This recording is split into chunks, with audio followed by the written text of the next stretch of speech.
Hey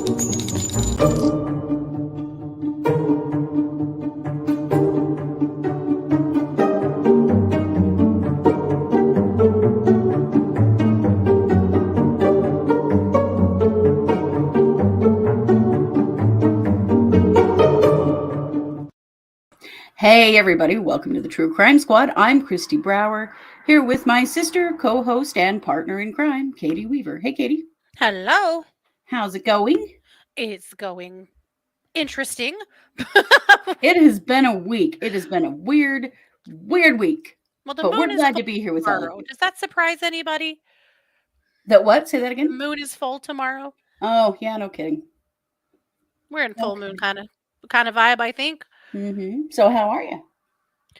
Oh my god. I am so good. I've talked about this a ton, but Scott and I are on our local board for our girls softball association. So we have girls from 6U, so that's like 4 and 5-year-olds, all the way up to 14U. And so we start them with T-ball, and then they're clear up to full on fast pitch. And this year, our organization more than doubled our numbers, which is amazing. And we're thrilled. But Scott and I are the equipment guys. And so with so many more teams than we had last year, it has been something to come up with enough equipment and enough bags and enough buckets of balls. And oh my gosh, we have worn ourselves out. But today was pickup day, and all but one coach, this is a miracle, all but one coach showed up to get their equipment at the prescribed time. Wow, that seriously is a never miracle. happens. You're lucky to get half usually, and then you have to chase them all down and give them their stuff, sneak it in their car or something. But Wow. anyway, all but one. It's amazing. But we were short on T-ball balls, so we had to order more of those. But anyway, it's fine. We've been back to the store like several times. We had to buy a bunch of new bats and helmets. Like this stuff is like, you guys, Yeah, that's a big job. extremely expensive. Yeah, we've spent a ton, which is fine. Like the organization has it. It's not a big deal, but it's like, it's a big deal to go buy bats and all this stuff. And anyway, but I really wanted to get it all handed out right now so that the coaches and teams have them, so that I'm a little more free for Valoland and to go to watch my own daughter play softball. And, right? There's a lot going on. It's pretty exciting. There genuinely is. It is a crazy week. It really is. And I want to say, I am good. I'm really good. It feels weird that we haven't done any new episodes this week. We've just been rerunning some of the older episodes from the Lori Vallow Chad Daybell case that we feel like are relevant to be, catching up on prior to the trial. Don't you think it's wild to listen to episodes we did before they found the kids? Yeah. And what we already did know. And wow. Yeah. Yeah. It's crazy to go back that far. And, we went to the property, the Daybell property on Saturday. And we met up with Justin Lum there. Y'all probably saw our 10-second interview with him. It was so much longer. I want you to know. Maybe he'll use more sometime. I had a really good chat with him, actually, and his cameraman. And it was just weird to be there and remember the day that the children's bodies were found, and that we went up there, and you were there for the press conference, and then we went up to do some filming at the property and kind of see what it looked like out there. And it's just amazing to think how long it's been since then, and all of the things that have happened since then. Wild. And we're still, just waiting on this trial to ever friggin' start. So irritating. I really, really thought they'd have a jury sat today. Well, 39 out of 42. They were close, but no. Well, that's because in the last session today, they had 3 freaking no-shows. I mean, for fuck's sake, people, are you trying to go to jail? Right. I mean, and of all the jury summons to miss, right? What are you doing? Especially because this judge isn't playing, man. No. They need jurors. They've got to get to 42 so that they can narrow to 18. So they're in recess in the morning. So they come back at 1:30 tomorrow. So we're figuring opening arguments aren't going to be until Monday, because they've still got to get to 42. Then they got to narrow the 42 to 18 before they can actually start.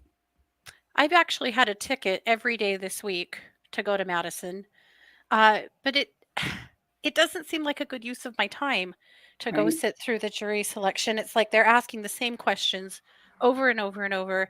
I do have a ticket to go tomorrow, and our aunt, that's also a true crime junkie, especially a Valo junkie, she and I are going to go tomorrow. But now they've kicked court off until 1:30, so court will only be a few hours tomorrow, and it's still Right. freaking jury selection, but maybe they'll get into striking, and that'll be a little bit different. So we are gonna go tomorrow afternoon, so I'll definitely keep you guys abreast of anything interesting. It's just not that Mhm. interesting right now. It isn't. I mean, it's kind of interesting because a few things have been said.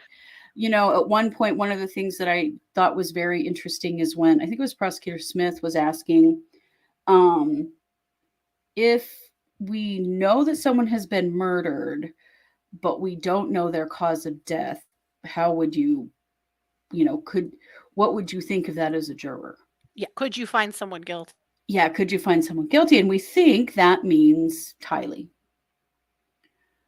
because Tylee's body was so terribly destroyed that it's kind of been a whisper all along that they may never have a cause of death on Tylee.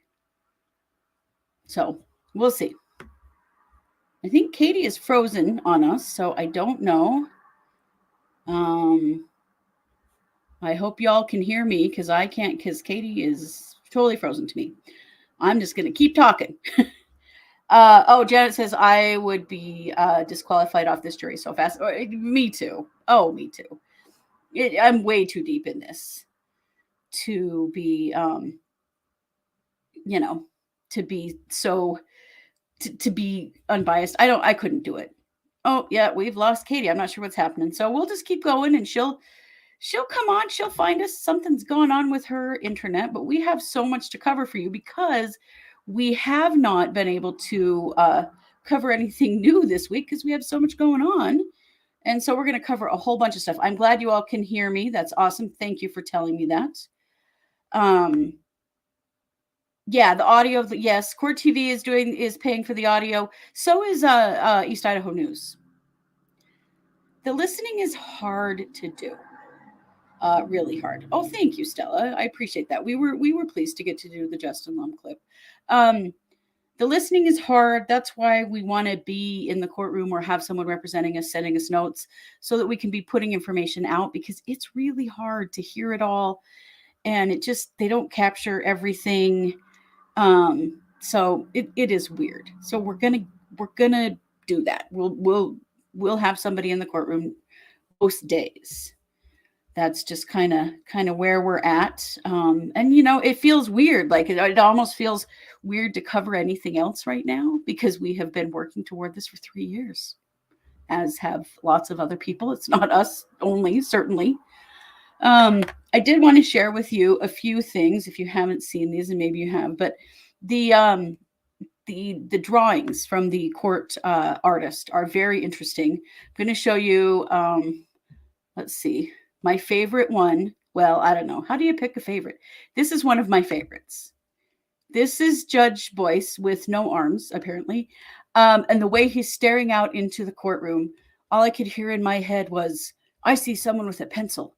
I think someone's drawing me right now. After our little incident where Katie got accused of recording him a few weeks ago when we were in court. She wasn't recording him. She was just posting to Twitter, but how that goes. Let's see. I'm going to hear from Katie. Let's see. Katie has messaged me. Let's see what's up here. What's going on? Her internet crashed. She'll be right back. Okay, so we'll just keep going, and she's going to show up with us. But some of the drawings are very interesting. After having been in court with all of these people, I know what they look like. I'm not so sure that these drawings, some of them kind of represent them. This one I think is pretty good. Archibald, Lori, and John Thomas. Pretty good, pretty interesting. But this one really cracked me up because as you see Lori like sitting with Archibald turned toward him, and then John Thomas is over on the side away. This is just how it always is. She is just glued to Archibald at all times. She has to have her protector. Now, a rather controversial picture that came out today. This is a drawing of Lori when they were talking about the autopsy photos and asking potential jurors about their comfort with the autopsy photos. I will bring you first to the hairdo because we all know we've had a pretty good laugh at the hairdo. That's the famous single pony on the top of her head that we've all kind of cracked up about. But at the time that they were talking about the autopsy photos, she was either dabbing her eyes or wiping her glasses, and no one was sure. And I'm going to say no way in hell was she dabbing at her eyes unless she was faking. We've heard conversation before in court with her in relation to the autopsies, the children's bodies, stuff like that. She doesn't have any reaction. She's not crying. There's no remorse. It's not there. So if that was maybe meant to look like she was having a little remorse, I don't know. Here's another one of her, right snuggled right up to Archibald, as is always the case with her. And then I have to point this one out only because, well, it's hilarious. Let's see. Where is it? No, that's not it. There we go. This one where Archibald is at the podium speaking, and then there's a drawing of Prosecutor Wood. Hey, Katie, welcome back. Sorry, guys. Internet crap. Oh, dang it. Well, I'm glad we got you right back. The drawings of Prosecutor Wood's bald head have been hilarious. And I don't even mean that in a disrespectful way. It's just funny as hell. I have laughed and laughed and laughed at some of these pictures. It's such a funny way to see all of them. I will say that it feels very weird to not be in the courtroom because we have been in the courtroom for the last 3 months until now. So it's very strange to not be there in person because we've gotten pretty used to that. So anyway, I was cracking up at some of those images. You know, she's clearly doing the best she can, and I totally honor the work that's being done there. But yeah, some of it is funny as hell. It is. Well, and she's just trying to hurry, and she's been not in the courtroom either. She's looking at screens and having to draw from there because no one's allowed to be in the courtroom during the jury selection. So it may be different once trial starts and she's actually physically in the room. That may be easier for her. Yeah. Yeah, everybody's kind of agreeing that nobody thinks that Lori was really crying. I said maybe she was trying to scratch her cornea so that she could look like she was crying. Right, maybe. But, that we know that there's that's not happening. She's had plenty of opportunities prior to this. But I do have my 2 favorite tweets thus far. Well, let's hear them. Well, okay. If you guys don't follow Alexandra Duggan she's a reporter in Boise. I love her. Great. Okay, so we need 3 more jurors to start striking. One juror is being questioned right now, and he goes, "My wife is a total crime junkie. She always talks to me about it. I can't get away from her." And the judge asked him if this was going to be a problem, and he said, "Only if you let me go home." He was dismissed. He was. Yes. I tweeted that back out and said, "This is our kind of woman." But this happened yesterday. Nadine tweeted this. Potential juror raises his hand and says he's learned more about the case from his wife since he completed the questionnaire. Judge Boyce asked the man if he spoke about the case with his wife. He responded, "I didn't talk about it with her. She talked about it with me."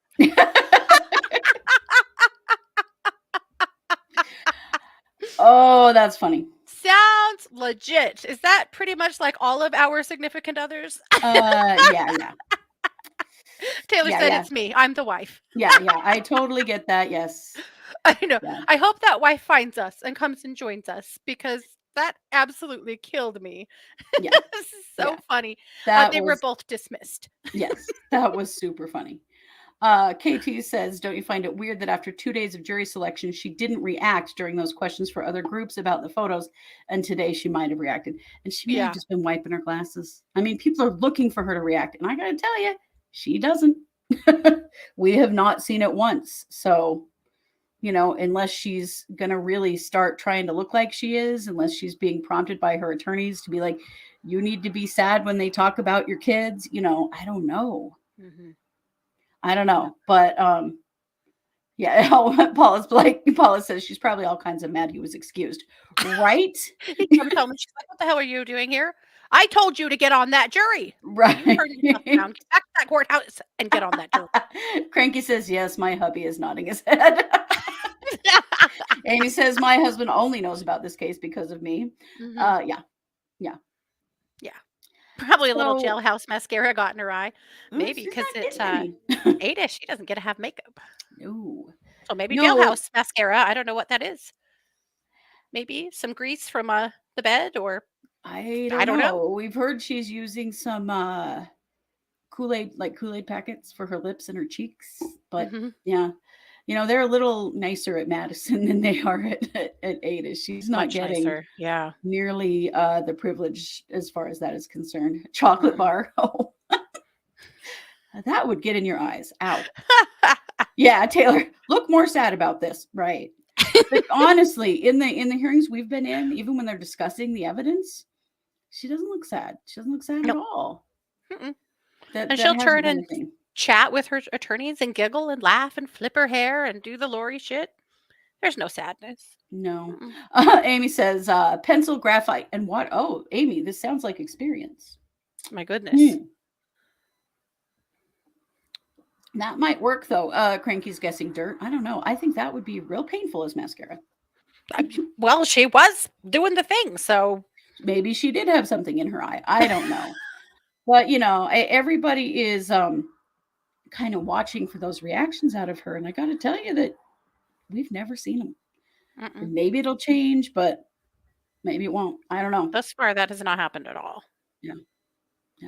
And, the other thing that needs to happen before the trial is that the judge has got to rule on the issue of the Woodcocks. Are they victims or are they not? Can they be in the courtroom before they testify or can they not?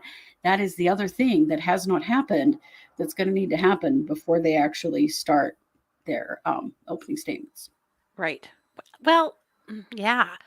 So tomorrow morning is just administrative. So I wonder if he'll put out a ruling at that time. Well, but see, their attorneys have filed. So I don't know, or their attorney has filed. Oh, that's true. Maybe he's going to. Oh, I muted myself.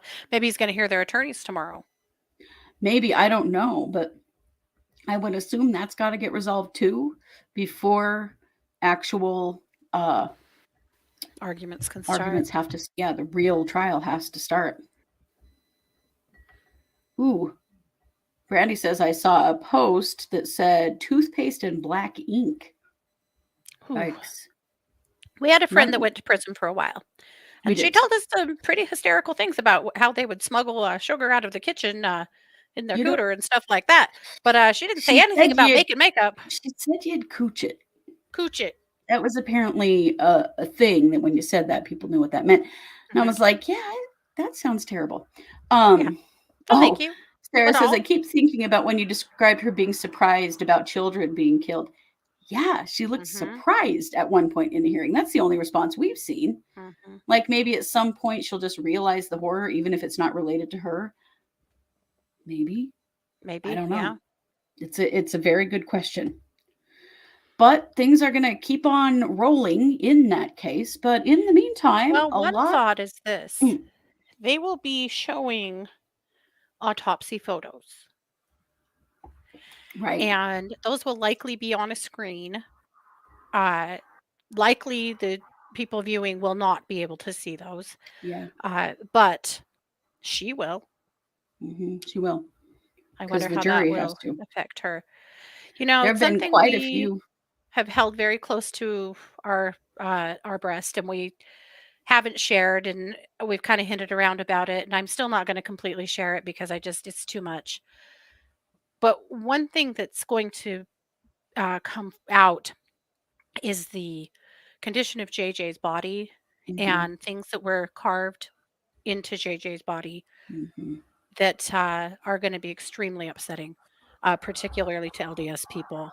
And I don't know. They have said not all of the evidence will be used because it's not relevant. Will that not really even come out? Maybe it won't. We don't But there's know. some things there's bombshells coming. There's some really painful things coming that Mhm. it's that she's going to have to be there for, you Mhm. know, Yep, that and she's gonna have to face. face more than she ever has. Hmm. So, yeah, we shall see what her Yeah. I reaction will be think to it's those okay. It's things. okay. We said that. I mean, it's whatever at this point. We've known this for like 3 years and we haven't said anything because we didn't think it was right. Maybe it's still not. I don't know. Yeah, I don't think we should say anything more, but No.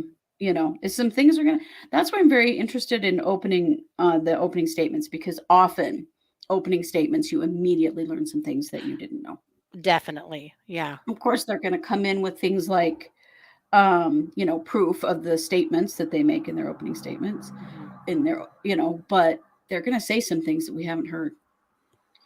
And Yeah. I've been watching for that in the jury selection as well because they are asking some specific things about some of the evidence, and one of them is several people have actually been excused because they didn't think they could tolerate the autopsy photos, Yeah. and they're not going to be pretty for sure. Oh, they're gonna be horrifying. Yeah, Yeah. yeah. Yeah. So I know it feels Well, like and not that's all just we're the gonna. kids. Yummy. Tammy was exhumed. Yes. Yeah.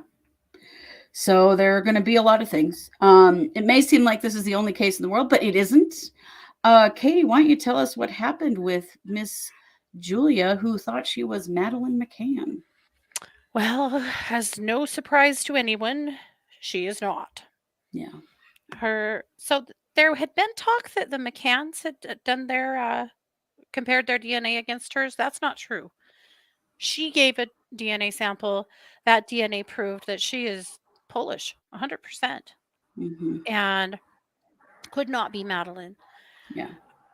However, the police officers, or the authorities that did the DNA test have said, given her confusion around her childhood, they don't feel like this was just attention seeking stuff at all. They feel like she truly believed that she was Madeline, that she does have a lot of confusion and unanswered questions about her childhood, and that they feel like that she truly believed this was true. My heart really goes out to her. I feel like she needs some really serious and immediate mental health care, Yeah. and I worry about her at this point with getting this news because she Hmm. really thought that this was real. But hopefully, this has brought her attention to her difficulties in Yes. a way. Maybe she can get some of the answers that she needs as well. Yes. Yeah, for sure. So, Yeah. anyway, and also for the McCanns because it's That's just too so much. traumatizing for them too. Yeah, it's terrible. No. Yeah. They Yeah, when does the trauma stop for them? I don't know. Never. I'm afraid. right. Yeah. Yeah. Right. Yeah. Amy says I can't help but feel sorry for the McCanns, even if they didn't think it was her. They had to have a little bit of hope, and it's very Sure. possible. They did not participate in the DNA testing, but that has to be. They've probably just had to completely separate themselves from things like that and Yeah. say, "We're not doing it," Hmm. because you could just go crazy with that. That's the only way you could survive it. Yeah. Yeah. Well, let's talk a little bit about Brian Kohberger. We've got a couple of interesting things going on with him. First of all, Brian is got some interesting stuff going on while he's in jail. He has lost a whole bunch of weight, which I don't think he had much to lose. He's a real tall, thin guy to begin with, Hmm. but apparently he's taken off a significant amount of weight. He is a vegan, and he's in the Latah County, Idaho jail, in which they're definitely not feeding him as a vegan. And so there's questions about, is he intentionally losing weight or can he just not tolerate the food there? We're not sure. He seems to have gotten real connected to religion and is attending mass every Sunday, which is interesting. But one of the things that is being reported by people in the jail is that he just walks around smiling like he doesn't have a care in the world.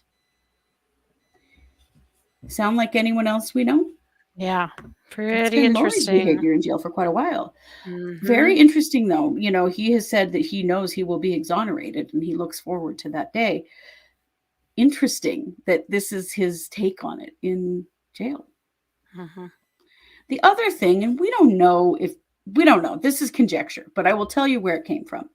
So there have been some warrants that have gotten out into the world where TikTok and Instagram were uh, given warrants to turn over account information for all three of the girls who were killed in the Moscow murders, and they go all the way back to the beginning of 2021. Some people are saying, and again, this is a guess. This is based on the fact that these go back to 2021. There's quite a theory rolling around that he may have met them or some of them prior to actually starting school, Pullman. Maybe Interesting. during a school visit. Mhm. There's a thought that maybe he actually knew them and had been following them on social media even prior to moving Mhm. to go to school in Pullman, Washington. So we don't know if that's true. That's a guess that a lot of people are making, but it is interesting to consider because there Mhm. are a lot of questions about who who were the actual targets. The interesting thing is that the young man that was killed in those murders, there was no warrant for his social media. And it's been thought all along that he was kind of collateral damage because he was present in the bed of one of these girls. Mhm. Interesting thoughts. And, right now, because there's a gag order on his case and he doesn't go to court again until June, there's a lot of conjecture going on because that's really all we've got at this point. But it does make you wonder. I mean, Mhm. going back that far, they're obviously looking, whether that Yeah. means they found anything or not. They're obviously looking back prior to him even starting school at Pullman. So interesting. Yeah. Some more interesting things. Katie, talk to us about the Walsh case. Yeah. Okay. So this was so confusing because this report came out a few days ago that Brian Walsh was indicted on a murder charge in Anna's disappearance. We were all like, wasn't he already charged with murder? He was. But he's now been indicted by a grand jury. Right. And Like it really, moves, really charged with murder. yeah. And not just murder, in fact, it is murder as well as abuse of a corpse, I believe, and intentionally misleading investigators or something along those lines. At any rate, yeah. So now they have this moves the case from district court to county superior court. So it'll be a brand new arraignment, kind of starting over. Yep. Yes, charges of murder, misleading investigators, and improperly conveying a human body. Yeah. So things are getting really real for old Brian Walsh. He's he's in deep shit. But Well, Brian there's Walsh, this is in the murder of Anna Walsh, of course. And yeah. in this case, I mean, there is so much evidence against him from the initial arrest warrant. Of course, Oh we don't yeah. get to see an arrest warrant with the grand jury with an indictment. You don't get to see as much, but that's Hmm. fine because we already saw that he had told a bunch of lies about where she was or wasn't. We know that he had purchased a bunch of cleaning supplies. We know that there has been, her blood has been found all over. I mean, there's so much evidence already. But anyway, so if you heard that he was indicted and you were confused because you thought he had already been charged, he had. But this is how it is moving forward. They wanted to be sure, you know. Yep. When they go to a grand jury, they want to be sure that they've got enough evidence to make it worth it to go to trial. Because of Hmm. course they don't have Anna Walsh's body. Hmm. Her body is still missing, but there is a lot of physical evidence to Hmm. indicate that he killed her, dismembered her, or something. Yep. Yeah. Yep.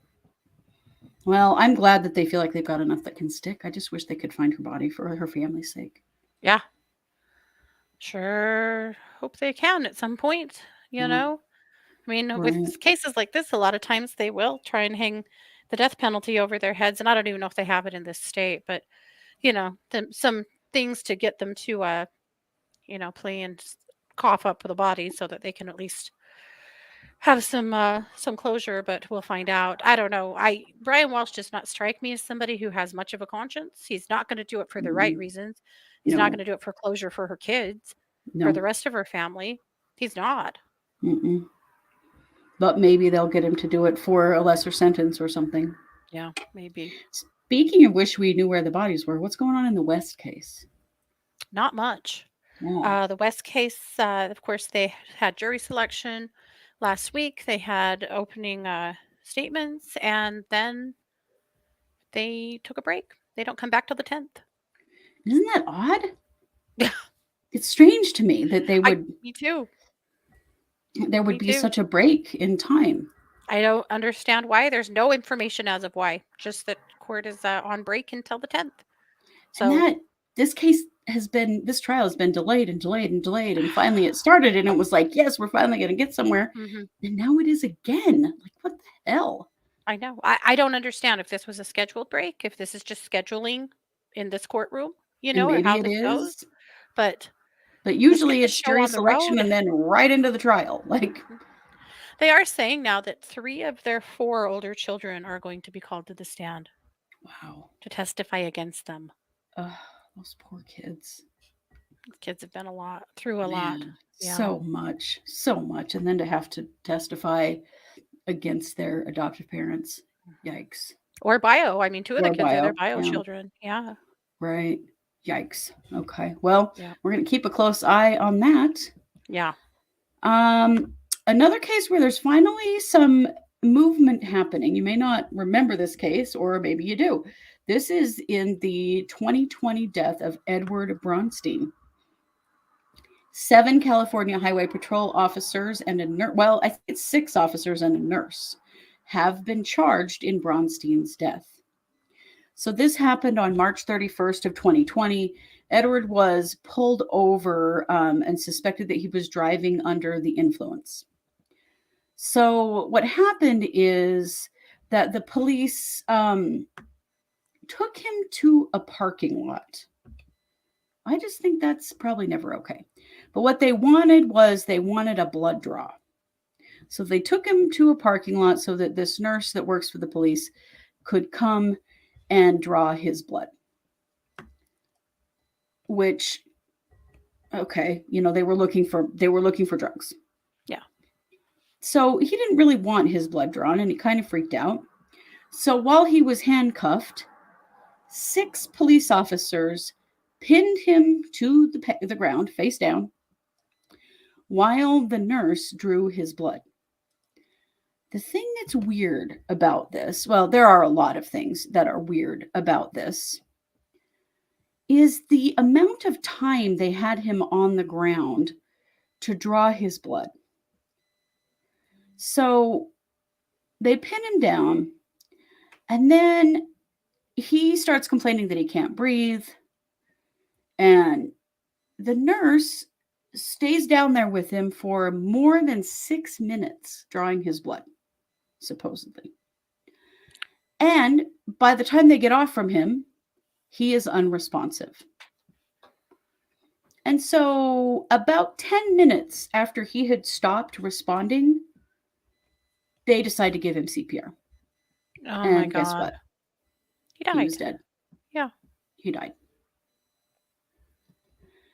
I mean, does any of that sound legitimate to you? If they needed a blood draw, why didn't they take him to the emergency room? Because that's what they're supposed to do. That's what they do here for Right. sure. Yeah. Why would a nurse meet them in a parking lot alone to draw this blood? 6 police officers sit Even on at the him. police station. I mean, why Right. Why was not this just any of those in things? the parking lot, right? Well, I think these are all the questions that are going to be answered in their trial. Well, I'm So very glad there's going to be some accountability in that one. it's Yeah, horrifying. right, Moonbeam, so shady. Yeah. It's very, very shady. And none of it seems right. He was pronounced dead at the scene. They never, but they decided eventually, oh, maybe we better, do some CPR. So the Los Angeles County Medical Examiner's Office ruled his cause of death as acute methamphetamine intoxication during restraint by law enforcement, and the manner of death as unknown. Well, Wow. I have questions because were they drawing his blood or were they injecting him? I think that's Right. part of the question here. Right. Was he given methamphetamine intravenously? Why did it take so long to draw his blood once they all had him pinned to the ground and he couldn't move or breathe? Right. Yeah. Did they call for an ambulance? No, they just did some CPR and oh, darn, he was dead. Well, Yeah. his family has been all over the police for this. And now they have all been charged with involuntary manslaughter and police excessive use of force or something like that.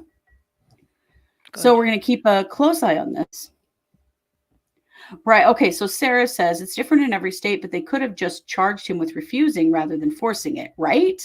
Right. Like Uh-huh. here, if you refuse a breathalyzer, for example, they just charge you with a DUI Yeah. and take you away. Like, why would Right. they That's just your take him? opportunity to prove your innocence, you know? Right. So Yeah. why did they just take him to some random parking lot? Like the whole thing is real shady. I think there are questions about the methamphetamine in his blood. Where did it come from? Did he have meth in his blood before they pinned him down? Or did he have more in afterward? Like, what is all this? Mhm. Why did it take that long to do any of this? Mhm. Yeah. And why didn't they just do it in the ER if they had to? Yeah. Right. All No. questions that obviously the prosecutor's office and the judge have because they have all now been charged. Yeah. Good. So we will keep a close eye on that. The nurse has also been charged. Yeah. As well she should. She's a medical professional. She sat right there and watched the whole damn thing. Mhm. Makes me sick. Well, participated. Yeah. Yeah. Participated. Participated. Watched them as he's saying that he can't breathe. Yeah. Like, No. ugh. Well, Katie, why don't you tell us about what's going on with Stephen Smith? Okay. We've been talking about this for weeks. Stephen Mm-hmm. Smith is the boy who died on the country road near the Murdaugh estate and was a classmate of Buster's. No one's accusing Buster of anything. He was a classmate of Buster Murdaugh's. He Right. was found, he was 19, he was a nursing student. He was found on a country road, deceased. And at the time, his death was ruled that it was a hit and run, that he'd been hit by a car. But it was shady then. It was very sketchy. His mom really struggled to get any answers at all. Yeah. The investigation into his death was very lackluster. I mean, they pretty much closed it up with very little investigation at all. And his mom, through the Murdaugh trial and getting to know some local podcasters there, Mandy Matney and her crew, Mm-hmm. she kind of got empowered to let's figure out what happened to Stephen Smith for Yeah. once and for all, because she's never believed that he just got hit by a car. Right. His car was found a few miles away out of gas, but it just none of this ever made sense. So we've shared this with you many times, and so a couple of weeks ago she started a GoFundMe to pay for a private exhumation and autopsy. Yep. Now, of course, this boy has been gone for 8 years, Yeah. so it's a stretch, but it's worth it, right? So she set out to earn, I think, or through her GoFundMe, she needed $15,000, and the last time I looked at it, it was close to 90. Yeah. It had gone crazy, and she had said, "My God, this woman she is the sweetest angel on She the planet." is. And also, buried near Stephen in that cemetery is a baby she lost. She's buried Mm, 2 children. Yeah. That's so sad. Sandy has been through a lot, and she's just an angel of a human. So she had said that with extra money from the GoFundMe, that she wanted to set up a scholarship fund to help buy books for college students because Stephen really struggled to pay for his books, and they are. Everyone knows, they're horribly expensive, which I just thought was the cutest, sweetest thing. But at any rate, what they have done, however, because now they have gone ahead. Last week, his body was exhumed. It was taken to Florida to a private lab. An autopsy has been completed, and he has now been returned and Yes. laid back to rest where he should be. And it's interesting. So they had hired a private investigator, and he's a forensic expert, sorry, and it was hired as a private investigator by Sandy's legal team. Mm-hmm. This is what he said. I do know it was a success and that they did collect evidence. It was very good documentation, and everybody was upbeat about the information that was collected. And Mm-hmm. that's not always the situation when you exhume someone after so many years. Right. He said, I'm very excited about the report coming, and the pathologists were very upbeat. I had also read in another spot that they had said that the body was in remarkably good shape, and they Mm-hmm. were able to get a lot of evidence and to try and put together a more plausible cause of death. Yeah. This one was just one that was thrown out there by the coroner. The coroner who puts their hands in people's armpits to see how long they think they've been dead. Mm-hmm. Yeah. Mm-hmm. Right. Yeah. Super sketch. So, anyway, really, really excited for Sandy. Really hoping that they get some actual answers from Yeah. from the exhumation and that she can work on that. The other thing is that she is now offering a $35,000 reward with some of the GoFundMe money to Mm-hmm. be able to offer a reward to see if she can get somebody to come forward and tell the tale. And You at this know, point, now that Murdaughs are out of the limelight as far mhm, as power, maybe somebody if they were, will. yeah, if that's what people were afraid of, Right. Right. If they that's might what was feel keeping safer to them. come forward now. Yeah, Right. yeah. Well, and SLED, the crime scene investigation people in that state, have some information too. Yeah. Yes. And they are now cooperating. So Yep. there's an actual active investigation going on in his death now, which, if for no other reason to just give mom some peace of mind, that's awesome. Absolutely. So we're holding space for Sandy that she gets some good news, some news anyway. I don't know if any of it is good news, but some news about what actually happened to her son, and that if there's justice to be had, that justice is had. Right. And that that there's at least some justice around losing him so young. Yeah. Sarah says, I was talking to my mom about this case. She's like, it's too bad the good son died. I'm like, oh, he wasn't good. Remember, he killed the girlfriend. Yeah, that he was in the boat Hmm. accident that killed the young lady. And my mom's like, oh, yeah, did the mom kill anyone?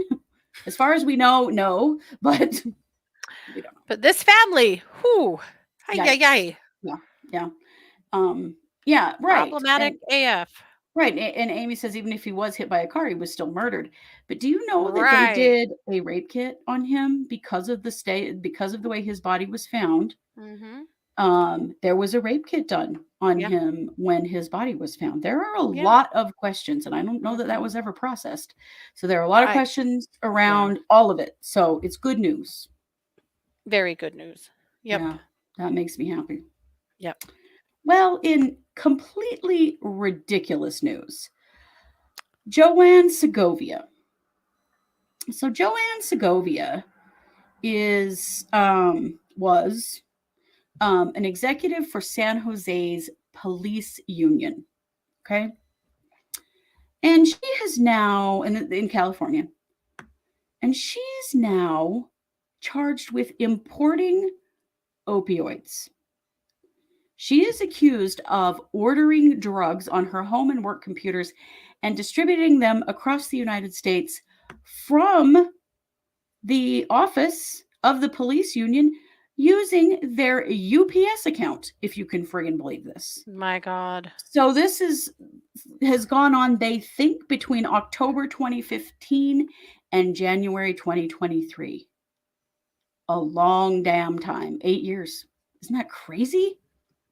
She had some contact in India, and through that could go to different websites and order from Hong Kong, Hungary, India, and Singapore. And she was ordering illicit fentanyl and other kinds of opioids. And they would come in these packages that were labeled things like wedding party favors, gift makeup, or chocolate and sweets. Some of those were actually intercepted between July and 2019 and January of 2023. And those packages had synthetic opioids like tramadol or tapentadol. And some of those packages, they were worth thousands of dollars. Now, why it took till now to charge her, I'm not entirely sure. She's 64. And they're saying she was using WhatsApp to communicate with someone in India with messages mentioning shipments and photos of tablets and packages. What? Yeah, and she was literally using her office at the San Jose Police Officers Association to distribute these drugs. My God. Yeah. So somebody asked her to send them a package in North Carolina. She sent them a photograph of a shipment that was made using the San Jose Police Officers Association UPS account. I mean, it's so blatant. Wow. And disgusting. Another shipment was actually seized after the police interviewed her. The feds interviewed her in February of this year. Mm-hmm. And after that, they seized a package addressed to her containing Valeryl fentanyl. You know, the thing that is just killing people all over this country. Oh my God. Yeah, it's unreal. Oh. Unreal.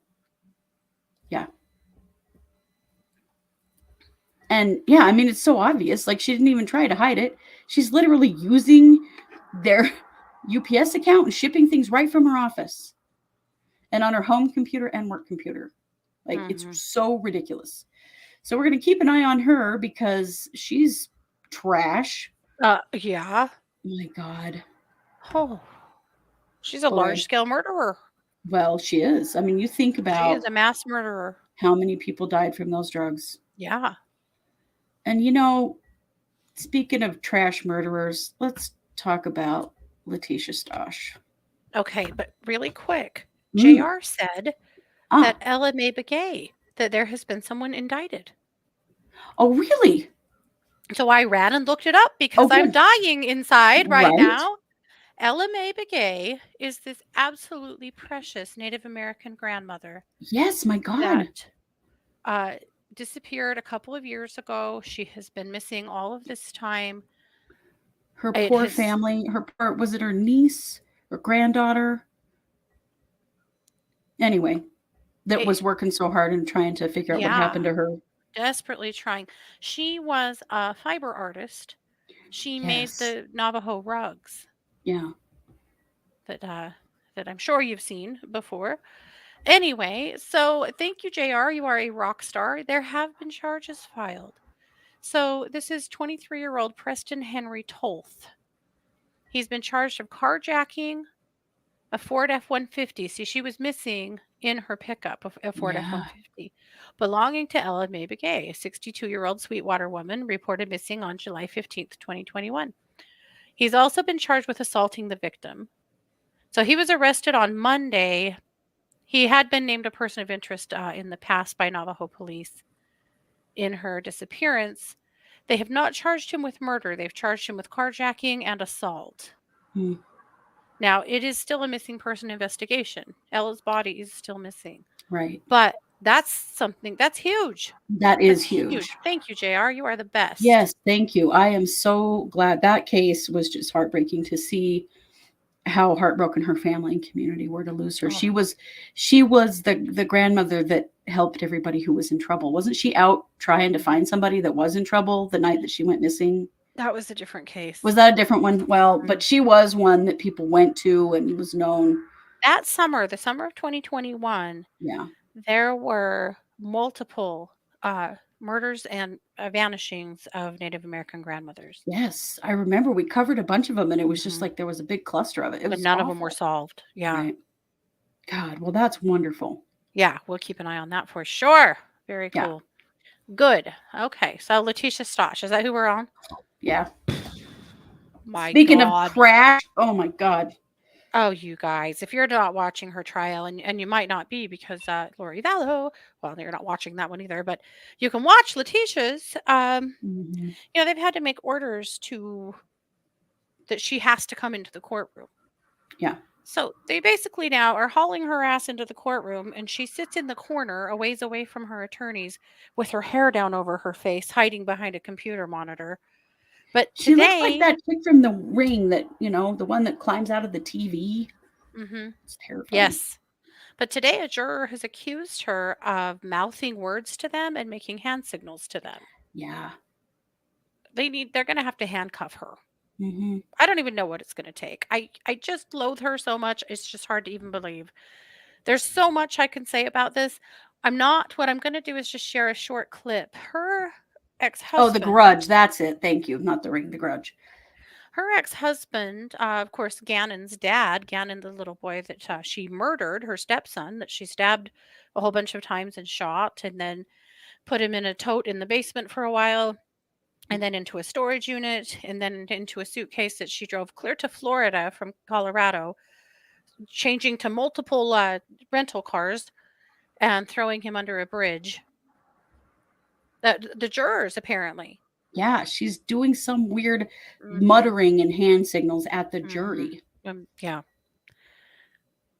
Yes, so I'm going to share a tiny bit of the phone call with Dad. So once the dad had finally realized she did this, and he got real suspicious, and he started working with the police, he had a phone call with her that was recorded. It's about 20 minutes long. I'm going to play you 2 minutes of it because none of us are up for that.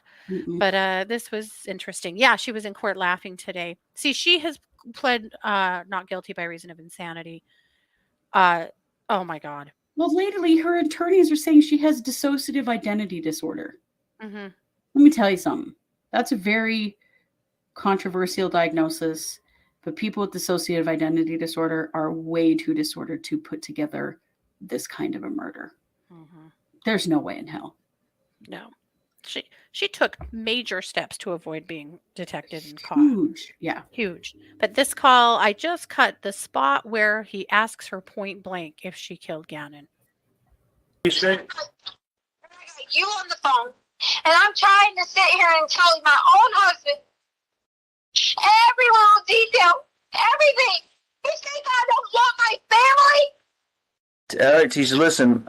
Like I said the whole time, I'm just trying to help you and trying to keep you and Harley safe from all. I mean, these people are after me now. I don't know who the hell it is, but like I said, I had to go get my clothes changed and everything just so I can blend in better.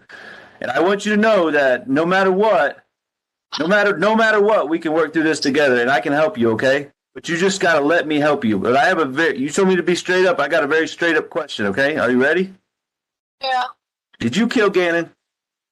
No. I need to know. I need you to answer me yes or no right now. I killed Gannon. The answer is no. I can't believe you asked me this. I just got to know. You had told me to be straight up. I got to know what's happening to my son. Tell me why you would think I killed Gannon. There's a lot of unknowns. I mean, being straight up again, you changed your story again to me for the fourth time. No, I changed my story. You did. This is the fourth version of the same story, okay? Wow. Like half of what you told me today, with the cut foot, and now he's got burned arms and picking it, and his butt's bleeding. All this stuff is new to what you told me the other day. And the other day you told me you cleaned up the area where you got raped so nobody would see it. But now you told me you just changed clothes. I just don't know what the hell's going on. I I didn't tell you. First off, you never even listened to me about anything that went I on. did. No, you stopped because I listened to you. I listened to you, and then I went and got the guns and put them in the truck, and then I came back and me and Landon listened to you, and then I stopped and picked your story apart. So get it straight, Tisha. Yeah. You see her sitting over in the corner? Yeah. Yeah. Man. He did an excellent job Yeah. talking to her and confronting her. But the way wow. See, one of her initial stories was that someone had burst into the house and kidnapped Gannon and raped her. Or hurt Gannon and raped her. And then she cleaned all of that up and hid the evidence because she didn't want anyone to know that she was raped. That was one of the stories. The stories, there were so many, and they changed, so quickly. I'm sure his head was spinning in no time. So that's kind of what's going on with that case. I am keeping an eye on the court. I'm not watching it fully because there's so much else going on. Plus, it's hard to watch her. Oh. Ooh, yeah. Yikes. Man, she is horrifying. Yeah. So all the love to poor Gannon's family. And burn in hell, Letitia. Yeah. Exactly. Well, in a little bit of good news, we talked about Oscar Pistorius a few weeks ago, that he was going toward going in front of the parole board to see if he could be released. Mm-hmm. Only 10 years into his sentence, and he was denied parole. Yeah. The reason given was that the inmate did not complete the minimum detention period as ruled by the Supreme Court of Appeal. So the court did not feel that he actually had served enough time for his offense, which honestly I think is good news. Yeah. I don't think anybody needs that creeper out on the streets. No. Kennedy. Sure, no. Let's see. A little bit of an update in the Iranian schoolgirls poisoning. Yeah. Let's see. A few weeks ago, we brought you a story about Iranian schoolgirls being poisoned at school. At first, they thought they were poisoning their food, and now they think perhaps they are poisoning the air in their schools. So in Iran, boys and girls go to separate schools. But in the past, girls have been encouraged to go to school. But starting last fall, when there was major unrest among women and men fighting for women's rights in Iran, which are very limited, now it seems as though maybe the government is fighting back against the girls. Yeah. They're making it very unsafe for them to go to school. And just yesterday, 20 girls were hospitalized with poisoning symptoms. Yeah. I mean, thousands of girls now have been hospitalized, more than 5,000, with symptoms of nausea, fainting, headaches, coughing, breathing difficulties, heart palpitations, and many requiring treatments in hospitals. Yeah. This has happened to 200 schools across the country now. That's so terrifying. What's happening now is that a lot of girls aren't going to school. Parents are scared to send them. They're keeping them home. How would you dare send your kids to school? Yeah. Terrifying. So that your own government can poison them and to make sure they remember to mind. Right. Yeah. Yeah. Very scary. We need to keep an eye on it. It's not getting enough press. And so No, we're going to not keep at all. talking about it because it's not getting enough press. Everyone should know that this is happening to these girls. Yes, absolutely. We got to keep a close eye on it. Mm-hmm. Another case we need to keep a close eye on. Andrew Tate and his dumb brother Tristan have been released from a Romanian jail. Yeah. They've been detained for the last several months. They are now on house arrest. And they're not out of the woods. They're still charged and being investigated for human trafficking, rape, and forming an organized crime group. But they keep challenging their detention, and for reasons I don't really fully understand, they were released to house arrest. Like they're gonna follow the rules, like they're gonna do what they're supposed to do and stay, I don't know, even in this country. They're not. I mean, come on. Mm-hmm. I think it's pretty gross. Mm-hmm. Tristan Tate. Yeah. So Andrew Tate tweeted Mm-hmm. a dumb picture of him not wearing a shirt and smoking a cigar. Mm-hmm. And he says, since last year, I've been in 24-hour lockdown, no yard time, pacing a 3-meter cell with zero electronics or outside contact, absolute clarity of mind, real thoughts, real plans, vivid pain, 1 hour home and I can't leave my phone. Some habits die hard. His dumb brother tweeted, Vivid pain. vivid pain. And his dumb brother twatted, dumbassery. 4 months without putting on a pair of alligator shoes. The struggle was real. Oh my God. These two. All these months of not being able to exploit women. It sucked. Definitely not an expert in the Romanian legal system. No. Boy, there are a lot of Americans who seem to think they are, though, don't they, Sarah? It's hard, but I mean, they do things completely differently. They But do, it and is it kills gross. me to see people shouting about the treatment that the Tates have received and that their rights are being violated. You don't know what their rights are. They are not in the U.S. Right. Like, shut up and pay attention. But I was really sad to see they've been released. I know, me too. But let's wrap this up with, quite frankly. Oh, what? Have you got something? I was just going to comment on Jessica's comment there. Oh, go ahead. That these men in power are insane. It made me think about, do you guys know who Sarah Hester Ross is? Mm-hmm. She is a singer, songwriter, comedian in Las Vegas. And I love her on TikTok. She's hilarious. But she has a song that goes, this is very rough, but something like this. Stop giving men microphones. Oh, yes. No one cares what you think in your basement alone. I love that song. That's hilarious. I found that TikTok late one night, laying in bed, waiting for pain meds to kick in so I could go to sleep. So I was getting a little silly. And I laughed for like 45 minutes about that song. That's hilarious. And, awesome. True. Yeah. Now, in insane news, Alec Murdaugh is already getting love letters in prison. Yep. Can we Nicolette. Listen, Nicolette. You are an idiot and you need to get counseling right away. She writes, I think I love you. I think about you all day, every day. I swear on my life, I'll never say a single word to anyone, important or not important. I genuinely care for you. Are you fucking kidding me, Nicolette? What is wrong with these women? Right? And it's not even just one, okay? Then there's Lacey. I am just a small town girl from Missouri. I am here if you want to talk or vent. XX Lacey. For Christ's sake, Lacey, get a hobby. For the love of God. Yeah. Right? And then we have, what is with these people? Let's see. And then we have another one. Let me see. What's her name?